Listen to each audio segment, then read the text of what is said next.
ઉત્પાદનની વ્યવસ્થા અને યોગ્ય સમયે વિતરણ જરૂરી છે. એટલે ટૂંકમાં ખેતી કરવા માટે તો ઉત્પાદન લેવા માટે ઉત્પાદનની વ્યવસ્થા કરવી પડે. એટલે વ્યવસ્થામાં શું શું હોય? હાથી ખેતર બરાબર લેવલ રાખવું જોઈએ. અને યોગ્ય સમયની રાહ જોવાની. મતલબ જ્યાં લગી વરસાદ ના થાય ત્યાં લગી તમે વાવતર ના કરી શકો. આ બધી વસ્તુનું તમારે કરવાનું હોય છે. તો એના માટે તો વસ્તીને ખોરાકની જરૂરિયાત પૂરી કરવા માટે અને ખેતી ઉત્પાદન અંગેની જરૂર શું છે? ખેત ઉત્પાદન વ્યવસ્થા અને યોગ્ય સમયે વિતરણ થાય.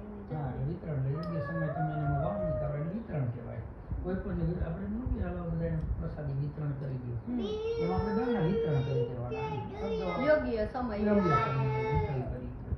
વિતરણ કરવું જરૂરી છે. તેના આધારે પાકને વર્ગીકરણ કરવામાં આવે છે. વર્ગીકરણ એટલે શું થાય?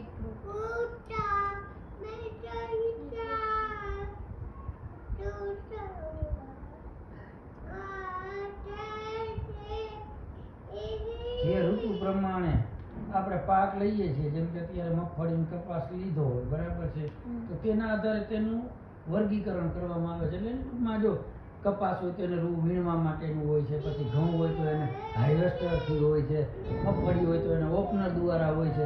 બધાયનું સેમ નથી હોતું. એટલે જે પણ વાવેતર ઉત્પાદન કરો ને એના પ્રમાણે તેના આધારે તેનું વર્ગીકરણ કરવામાં આવે છે. ફિક્સ નથી એમ. કેમ કે હાર્વેસ્ટર મગફળી ના આવે બરાબર છે. રૂ તમે આમ વીણો તો આમ તમે ઘઉંની ગુંડીઓ તોડી ના શકો. એટલે એના આધાર ઉપર તમારે એનું કરવું પડતું હોય છે. ફિક્સ નહીં.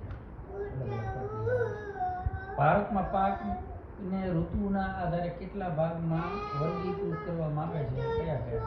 એટલે બે ભાગમાં રવિ પાક શિયાળામાં વાવવામાં આવે છે.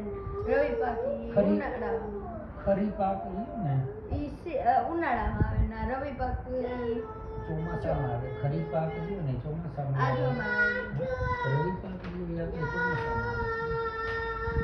ચોમાસામાં કોઈ પાક નથી લેવામાં આવતો. પણ આમાં જો ખરી પાક